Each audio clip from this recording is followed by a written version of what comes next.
প্রিয় দেশবাসী, ছাত্রছাত্রী এবং পৃথিবীর যে প্রান্ত থেকে দেখছেন সবাইকে আমি সালাম ও শুভেচ্ছা জানাচ্ছি লন্ডন থেকে। আমি মোহাম্মদ সালাউদ্দিন। আসসালামু আলাইকুম। সো আজকে একটি অত্যন্ত গুরুত্বপূর্ণ এবং স্পর্শকাতর বিষয় নিয়ে আলোচনা করব, এবং যে বিষয়টি এখনো মানুষ পরিষ্কার না, এবং বাংলাদেশের জনগণ, ছাত্র জনতা এবং তাদের অভিভাবকরা আজকে পর্যন্ত সবাই এটার রহস্য উন্মোচন করতে পারেনি, এবং অনেকে করেছে বাট অনেকে করতে পারেনি। যে সেটি হচ্ছে যে এই আন্দোলনে, যে কোটা বিরোধী আন্দোলনে, সেই আন্দোলনে কারা, কিভাবে এতগুলো ছাত্র মারা গেল, কারা এগুলো মারলো, কিভাবে এতগুলো পুলিশ মারা গেল, কিভাবে মারলো, এটা কিভাবে হয়েছে, কারা কারা মেরেছে, কারা কারা এই খুনের জন্য দায়ী। সো বেসিক্যালি এই কাজগুলো কিভাবে হয়েছে এগুলোর ধারাবাহিক আমি একটি একটি করে বর্ণনা করছি। যে নাম্বার ওয়ান, সো যখন এই আন্দোলনটি শুরু হয় তখন এই আন্দোলনটির জন্য বাংলাদেশে যে আমাদের জেলে যে জঙ্গিরা ছিল, সেই জঙ্গিদের সাথে একটা চুক্তি করা হয়, সেই জঙ্গিদের সাথে যোগাযোগ করা হয়, একটা চুক্তি করা হয় যে যদি এই আন্দোলন সফল হয়, আমরা যদি ক্ষমতায় যেতে পারি, তাহলে আপনাদেরকে জেল থেকে ছেড়ে দেওয়া হবে। সেই অনুসারে তাদের সাথে চুক্তি করা হয় এবং একটা বড় অঙ্কের টাকার লেনদেন করা হয়, যার বিনিময়ে জেলে থেকে যে জঙ্গি নেতারা ছিলেন, এই জঙ্গি নেতারা জেলে থেকে তাদের সারা বাংলাদেশে যে জঙ্গি নেটওয়ার্ক আছে তাদেরকে ঢাকায় জড়ো করে এই আন্দোলনটা চাঙ্গা করা হয়, এবং একটা কিলিং মিশন হিসাবে তারা ছাত্রদেরকে কিলিং করা শুরু করে, আন্দোলনকারীদেরকে কিলিং করা শুরু করে। এখন প্রশ্ন হচ্ছে যে, প্রশ্ন করবেন যে তারা কেন ছাত্রদেরকে কিলিং করলো? তারা ছাত্রদেরকে কিলিং করলো তাদের সাথে যে আন্দোলনের যেই মূল মেটিকুলাস ডিজাইন থিওরি ছিল, এই থিওরির মধ্যে মূল বিষয়টা ছিল যে যত ছাত্র মারা যাবে, যত মানুষ মারা যাবে, এই আন্দোলনটা তত গ্রো হবে, আন্দোলনটা তত দানা বাঁধবে, এবং পাবলিক সেন্টিমেন্ট তত গ্রো হবে। এই জন্য ছাত্র মারতে হবে, আর এই জন্য জঙ্গিদেরকে জেলে ভাড়া করা হয়, তাদের সাথে একটা চুক্তি করা হয়। দ্বিতীয় যেটি করা হয় যে সেটি হচ্ছে যে বাংলাদেশের যে শীর্ষ সন্ত্রাসীগুলো ছিল, সন্ত্রাসের বিরুদ্ধে তো আপনারা জানেন যে শেখ হাসিনার জিরো টলারেন্স অবস্থান ছিল, এই শীর্ষ সন্ত্রাসীরা বাংলাদেশে জেলে ছিল। এই মেটিকুলাস ডিজাইন এর অংশ হিসাবে এই শীর্ষ সন্ত্রাসীদের সাথে একটা চুক্তি করা হয়, আর সেই চুক্তিটি করা হয় কার মাধ্যমে? চুক্তিটি করা হয় শুনবেন, সেই চুক্তিটি করা হয় তারেক রহমানের বন্ধু গিয়াস আল মামুনের মাধ্যমে। এই সন্ত্রাসীদের সাথে চুক্তিগুলো করা হয়। গিয়াস আল মামুন এই জেলের মধ্যে ছিলেন, আর এই জেলে থেকে সব এই শীর্ষ সন্ত্রাসীদের সাথে তার একটা ভালো আন্ডারস্ট্যান্ডিং গড়ে ওঠে, এবং তাদের সাথে সে চুক্তি করে তাদের সাথে তাদের যে ছড়ানো ছিটানো নেটওয়ার্ক ছিল বাংলাদেশে, সেই নেটওয়ার্কটি ব্যবহার করে তারা এই কিলিং মিশনে অংশ নেয় এবং এই ছাত্রছাত্রীদেরকে হত্যা করে। তারপরে হচ্ছে এই তৃতীয় যেটি হচ্ছে যে ঢাকা শহরে যে কিশোর গ্যাং ছিল, এই কিশোর গ্যাংদেরকে এখানে ব্যবহার করা হয়েছে এই আন্দোলনের মধ্যে, এই কিলিং মিশনে, এবং আন্দোলনটাকে ছড়িয়ে দেওয়ার জন্য। দেখবেন যে আন্দোলনের মধ্যে কিছু বাচ্চা মারা গেছে, অল্প বয়সের, কম বয়সের ছেলে মেয়ে মারা গেছে। এরা কারা? এরা হচ্ছে কিশোর গ্যাং এর সদস্য। এদেরকে বেসিক্যালি ভাড়া করা হয়েছে, ওদের সাথে চুক্তি করা হয়েছে, ওদেরকে আপনার ওদের যে চাহিদা, নেশা, ড্রাগ, এগুলো প্রোভাইড করা হয়েছে, এবং এদেরকে টাকা দেওয়া হয়েছে, দিয়ে সে আন্দোলনে তাদেরকে নামানো হয়েছে, এবং তাদেরকে দিয়ে এই কিলিং মিশনে অংশগ্রহণ করানো হয় এবং আন্দোলন দানা বাঁধার জন্য কাজ করানো হয়। এই ছিল তাদের আন্দোলনের থিওরি, যে যত ক্লিন, তাদের আন্দোলনের মূল ভীষণটা ছিল যে যত ক্লিন করা যাবে, যত খুন হবে, তত আন্দোলন দানা বাঁধবে। এটা ছিল আন্দোলনের মূল থিওরি। এই যে ডক্টর ইউনূস বলেছে মেটিকুলাসলি ডিজাইন, এটা ছিল ডিজাইনের মেইন অংশ। এখন আসেন যে এগুলোর প্রমাণ কি?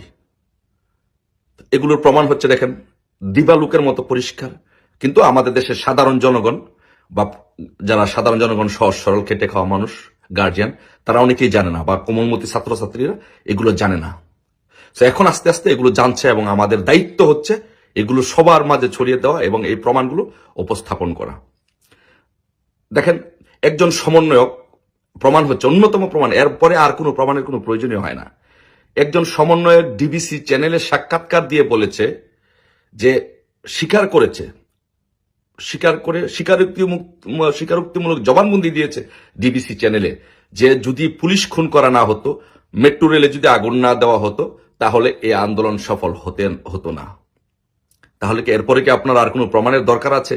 যেখানে খুনি নিজে স্বীকার করেছে যে তারা পুলিশ হত্যা করেছে, তারা মেট্রো রেলে আগুন দিয়েছে, তারা মানুষ হত্যা করেছে। সো আমি মনে করি যে এরপরে আর কোনো প্রমাণের কোথাও যাওয়ার জন্য দরকার নেই, প্রমাণের জন্য এটা প্রমাণিত হয়ে গেছে।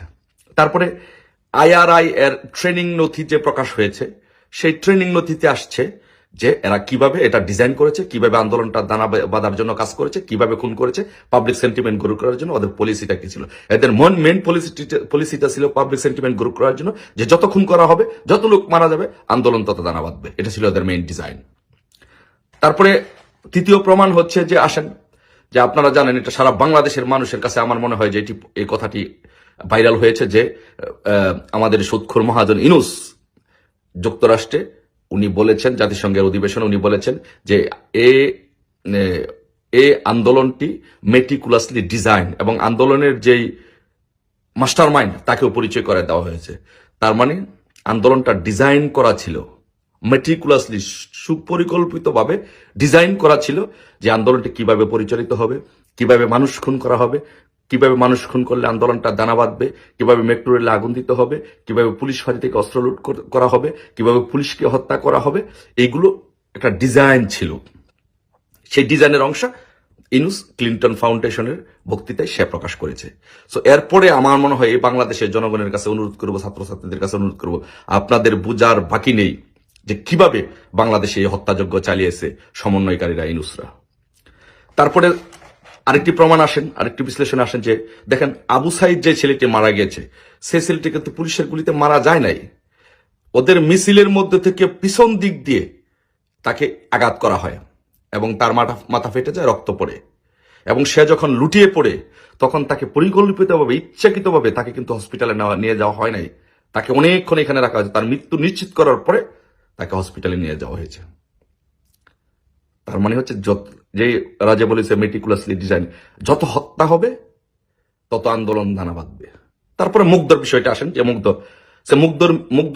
মুগ্ধকে যে হত্যা করা হলো, মুগ্ধকে হত্যা করেছে, ওইখানে তো পুলিশ ছিল না, এই মিছিলের মাঝখান থেকে গুলি করে মুগ্ধকে হত্যা করা হয়েছে।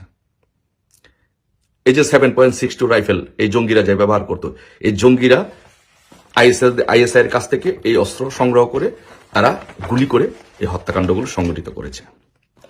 সো আজকে এটি পরিষ্কার, সকলের কাছে পরিষ্কার, যে এই পরিকল্পনা করে একটি পরিকল্পিত মেটিকুলাসলি ডিজাইন আন্দোলনের মাধ্যমে সন্ত্রাসীদেরকে, জঙ্গিদেরকে এবং কিলারদেরকে ব্যবহার করে লাশের সংখ্যা বৃদ্ধি করে পাবলিক সেন্টিমেন্ট গ্রো করে এই আন্দোলনটি করা হয়েছিল। আমরা বারবার বলেছি যে আন্দোলনে জঙ্গি জামাত শিবির ঢুকে পড়েছে, বাংলাদেশে আর এই নাশকতাগুলো করছে, কিন্তু বাংলাদেশে আপনারা হয়তো অনেকেই বিশ্বাস করেন নাই, বিশ্বাস না করে গুজবে কান দিয়ে আপনারা ওদের আন্দোলনে যোগ দিয়েছেন। তাই আজকে ওরা যখন বলেছে যে আমার ভাই মরলো কেন, সরকার জবাব দে, প্রশাসন জবাব দে, সো আমরা বারবার বলেছি ওরা হত্যা করেছে, ওরা হত্যাকারী। তাই আজকে আমাদের প্রশ্ন, অভিভাবকদের প্রশ্ন, ছাত্র জনতার প্রশ্ন, সকলের প্রশ্ন, আমরা এর বিচার চাই। আমার ভাই মরলো কেন, সমন্বয়করা জবাব দেয়। আমার ভাই মরলো কেন, খুনি ইউনূস জবাব দে। আজকে আসুন ঘরে ঘরে আমরা আওয়াজ তুলি, ঘরে ঘরে এই আন্দোলনটি আমরা মানুষের কাছে পৌঁছে দিই, ঘরে ঘরে প্রত্যেকটি মানুষের কাছে এই সত্য প্রকাশ করি, এবং মানুষের মুখে মুখে উচ্চারিত হোক, আমার ভাই মরলো কেন, সমন্বয়করা জবাব দে। আমার ভাই মরলো কেন, খুনি ইউনূস জবাব দে। পুলিশ ভাই মরলো কেন, সমন্বয়করা জবাব দে। পুলিশ ভাই মরলো কেন, খুনি ইউনূস জবাব দে। আসুন আমরা এই স্লোগানকে সামনে রেখে এই খুনিদের বিচার বাংলার মাটিতে করি। সবাই ভালো থাকবেন। জয় বাংলা, জয় বঙ্গবন্ধু।